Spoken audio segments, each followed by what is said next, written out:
বাঘিনী আপু এখন হয়ে গেল বাঘিনী বউ। অনেকদিন ধরেই আলোচনার বাহিরে আমাদের প্রিয় বাঘিনী আপু। বন্যার ইস্যুর সময় শেষ আলোচনায় এসেছিলেন তিনি, তবে এবার আবার আলোচনায় বাঘিনী আপু। সোশ্যাল মিডিয়ায় তার ভক্তরা কান্নাকাটি শুরু করেছে বাঘিনী আপুর বিয়ের কথা শুনে। বাঘিনী আপুর আসল নাম ফারজানা সিথি। কোটা সংস্কার আন্দোলনের অগ্নিকন্যা হিসেবে পরিচিতি পাওয়া ফারজানা সিথি সেনাবাহিনীর এক কর্মকর্তার সঙ্গে বাগবিতণ্ডায় জড়িয়ে জন্ম দেয় তুমুল আলোচনা। দাঁড়ান, আপনি এখন স্বীকার করেন আপনার নাম কি? আশিক? ক্যাপ্টেন আশিক আর সামথিং আশিক? তার এমন কাণ্ডে সে সময় হয়েছিল অনেক আলোচনা সমালোচনা। অনেকে যেমন বাঘিনী কন্যার হয়ে কথা বলেছে, তেমনি অনেকে আবার সেনাবাহিনী অফিসারের সাথে খারাপ আচরণের জন্য জানিয়েছেন নিন্দা। তবে সবকিছু ছাপিয়ে গিয়েছিল যখন লোকজন তার ব্যক্তিগত জীবন নিয়ে সমালোচনা শুরু করল। তার পোশাক, চলাফেরা এবং জীবনযাপন নিয়ে শুরু হয়েছিল চুলছেঁড়া বিশ্লেষণ। তখন তার বিভিন্ন সময়ের অশ্লীল ছবি ও ভিডিও ছড়িয়ে পড়ে ফেসবুকে। সেনা কর্মকর্তার সঙ্গে তার এই উগ্র আচরণের ভিডিওর কারণে রীতিমতো ট্রল ও মিম ম্যাটেরিয়ালে পরিণত হয়েছিল।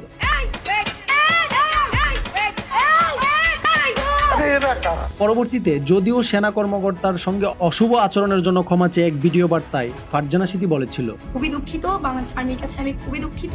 এরকম ব্যবহার আমার কোনোভাবেই করা উচিত হয়নি। আমি বাংলাদেশ আর্মির কাছে খুবই দুঃখিত, কিন্তু সিচুয়েশন, টাইমিং এবং সেখানে যে কার্যকলাপ হতে যাচ্ছিল তার ব্যাপারে আমি সচেতন ছিলাম না। আবেগে মাথা গরম করে ফেলেছিলাম, বুঝতে পারিনি। এরপর আর তেমনভাবে ফারজানা সিথিকে কোনো সোশ্যাল কাজে দেখা যায়নি। অনেকটা আত্মগোপনে চলে গিয়েছিল আমাদের বাঘিনী আপু। এখন আবার শুরু হয়েছে তাকে নিয়ে আলোচনা। সম্প্রতি যোগাযোগ মাধ্যমে বাঘিনী আপুর বিয়ের ড্রেস পরা একটি ভিডিও ভাইরাল হয়েছে, যেখানে বাঘিনী আপুকে খুব হাসি খুশি দেখা যায়। যতটুকু জানা যায় বাঘিনী আপুর বিয়ে হয়ে গিয়েছে। এটা দেখে বাঘিনী আপুর ফ্যানরা শুরু করেছে আলোচনা, এতদিন গায়েব থেকে তাহলে এই সব হচ্ছিল। কেউ কেউ পোস্ট করছে, এটা কোনো কথা? কত ছেলের মন ভেঙে দিল বাঘিনী আপু। এছাড়া বাঘিনী আপুর বিয়ের খবর শুনে নেটিজেনরা বাঘিনী আপুর স্বামীর মাগফিরাত কামনা শুরু করছে। তাদের ভাষ্য, বিয়ে তো করেছে, এখন বুঝবে কত ধানে কত চাল। আসলে সেনাবাহিনীর অফিসারের সাথে ঝামেলার কারণে তখন সোশ্যাল মিডিয়ায় অনেকেই বাঘিনী আপুর এমন কাণ্ডে ট্রল করে পোস্ট করে এক একজনের বউ বানিয়ে দিয়েছিল। কারণ এমন বউ যার কপালে আছে তার তো শনি ছাড়া অন্য কোনো বার আসবে না। তাই এখন যখন বাঘিনী আপুর বিয়ের খবর প্রকাশ্যে এলো, সবাই তাই বাঘিনী আপুর স্বামীর মাগফিরাত কামনা শুরু করছে।